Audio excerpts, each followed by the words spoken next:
Bonjour à toi, donc dans cette leçon on va étudier les caractéristiques d'une image numérique. Alors c'est quoi une image numérique? C'est une image qui a été prise par un appareil photo numérique. Tout d'abord on va parler de ce qu'on appelle la définition d'une image. Donc pour cela on va ouvrir l'image Superman qui est dans ton répertoire avec le logiciel Paint et on va zoomer sur l'image. Donc j'ouvre l'image avec Paint et ensuite je zoome sur l'image, je vais essayer de rester sur le visage. Voilà, et tu vois que le visage est constitué de quoi? On le voit très bien ici, je peux encore zoomer, on voit des petits carrés, d'accord, qu'on appelle des pixels. D'ailleurs, je peux cliquer dessus avec une certaine couleur. Je peux les colorier en noir, en rouge ou en noir. Par exemple, là, je les mets en noir. Là, je les mets en rouge, tu vois, ces pixels. Donc, les pixels, c'est quoi? C'est des petits éléments d'image, les plus petits éléments d'image qui existent. Donc, on observe quoi? On observe qu'une image numérique, ça correspond à un quadrillage de pixels. Alors, effectivement, le quadrillage, on le voit, hein. Tu vois, on a une grille en fait, hein, une sorte de grille. D'ailleurs, je peux afficher la grille hein, derrière pour voir le quadrillage. Voilà, on a une grille de pixels. Quadrillage de pixels. Pixels, ça vient de l'élément picture element, hein, élément d'image. C'est des petits carrés d'une couleur donnée. Et le pixel, c'est donc le plus petit élément d'une image. Alors maintenant, qu'est-ce que c'est que la définition d'une image? C'est tout simplement le nombre de pixels qu'il y a dans cette image. Donc par exemple, ici, sur la longueur de cette image, de ce smiley, j'ai 10 pixels, et sur la hauteur, 10 pixels. Donc la définition, c'est 10 fois 10, 10 fois 10, autrement dit 100. 100 pixels. Pour l'image Superman, comment on va faire pour la calculer? Si je rouvre, alors je ne vais pas les compter à la main, les pixels, il y en a trop.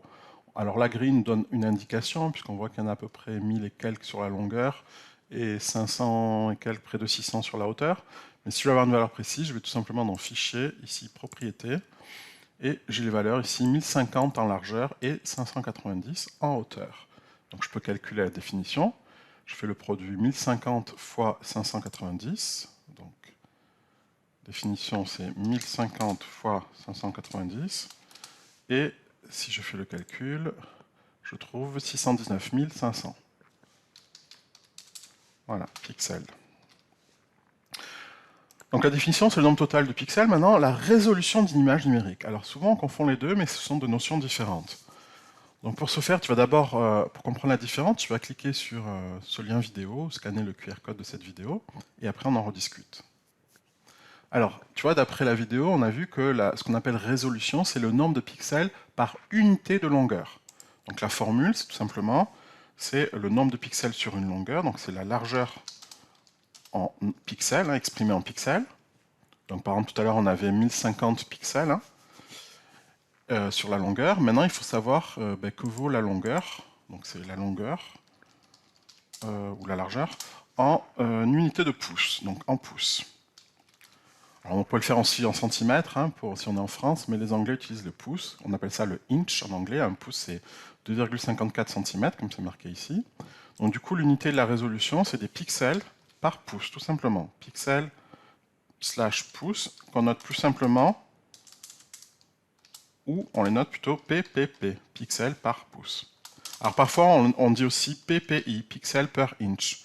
Ou parfois, on voit encore DPI. D, ça veut dire dot, c'est les points per inch. Tout ça, c'est la même chose. Hein. PPP, PPI ou DPI, c'est la même unité. Donc moi, je vais garder que celle-ci, PPP. Voilà. Donc prenons plusieurs exemples. Donc là, on va prendre voilà, 4 exemples. La première photo, tu vois, un inch, c'est ceci, là, c'est un pouce, ça fait à peu près 2,5 cm. Et tu vois que j'ai combien de pixels? J'en ai 2. J'ai 2 gros pixels. Donc la résolution, c'est tout simplement 2 ppp. C'est 2 pixels par pouce. Sur l'image, la deuxième image, j'ai 4 pixels par pouce, donc la résolution elle est un peu meilleure. D'accord? D'ailleurs, on voit l'image qui est un peu plus nette. Ensuite, on a 8 pixels par pouce. Et enfin, on se retrouve avec 16 pixels par pouce. Donc, tu vois, j'ai augmenté la résolution, c'est-à-dire j'ai augmenté le nombre de pixels par pouce, par unité de longueur. Donc ça revient un peu à parler de la résolution, c'est un peu comme la concentration ou la densité de pixels, si tu préfères. Hein. Plus il y en a par pouce, et meilleure sera la résolution. Et d'ailleurs, meilleure sera la qualité de l'image, comme tu peux le constater. Alors la définition, par contre, c'est quoi la définition? Il faut compter le nombre de pixels, tout simplement. Donc là, je compte, j'en ai 2, 4, 6, 8, j'en ai 8. Fois combien? Donc 8 sur la largeur et la hauteur, 1, 2, 4, 6, 8, 10, 12 x 12, ce qui fait 96 pixels. Voilà. Ensuite, alors, que vaut la définition ici dans cette seconde image? Elle sera supérieure, forcément. Alors, je ne vais pas compter tous les nombres de pixels, je sais juste que la résolution a été multipliée par 2, d'accord? Donc, la définition a été multipliée par 4. Hein, c'est le carré de 2. Donc, si la définition a été multipliée par 4, la définition sera de 96 fois 4. Ok, donc je te laisse calculer ce nombre. Ensuite, là, je suis passé de 2 pixels à 8 pixels. D'accord? Donc la résolution a été multipliée par 4. Donc le carré de 4, c'est 16. Donc la définition, c'est 96 fois 16. Et enfin, je suis passé de 2 ppp à 16 ppp. Donc la résolution a été multipliée par 8. Autrement dit, le carré de 8, c'est 64. Donc la définition, c'est 96 fois 64. Voilà. Alors si on calcule ces différentes valeurs, je te les montre. On a donc 384, 1538. Donc 384 ici, 1538 ici, et enfin on a 6144. Donc 6144. Voilà, 6144 pixels à chaque fois. Hein. Etc., etc. Donc tu vois, quand la résolution a augmenté, la définition a augmenté aussi. Hein. Forcément, on a plus de pixels puisqu'on a gardé les mêmes dimensions de l'image. Donc l'intérêt de la résolution, c'est quoi? L'intérêt de la résolution, c'est de dire que plus la résolution est élevée, plus les pixels, certes, sont petits et nombreux, et donc plus l'image sera fine. Voilà.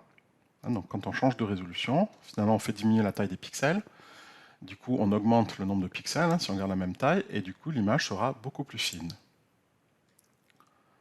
Alors, pourquoi une résolution trop grande n'est pas recherchée? Alors tu vas me dire c'est contradictoire avec ce qu'on vient de voir, puisque si on augmente la résolution, on a une meilleure netteté. Certes, c'est vrai, mais le problème c'est que si on augmente trop la résolution, du coup l'image, le fichier devient trop lourd. D'accord? Parce que tu vois, on augmente considérablement le nombre de pixels. Donc ça, les pixels, il faut bien les stocker quelque part. Donc ça, c'est un problème, le stockage. Et en plus, si on augmente trop la résolution, à un moment donné, il est difficile de percevoir la différence entre deux images qui ont des très hautes résolutions. Tu as beau augmenter la résolution, tu verras ton œil ne sera pas capable de percevoir la différence entre un tout petit pixel et un tout petit pixel. D'accord? Donc ça servira à rien finalement. Donc autant s'arrêter à une certaine résolution. Okay?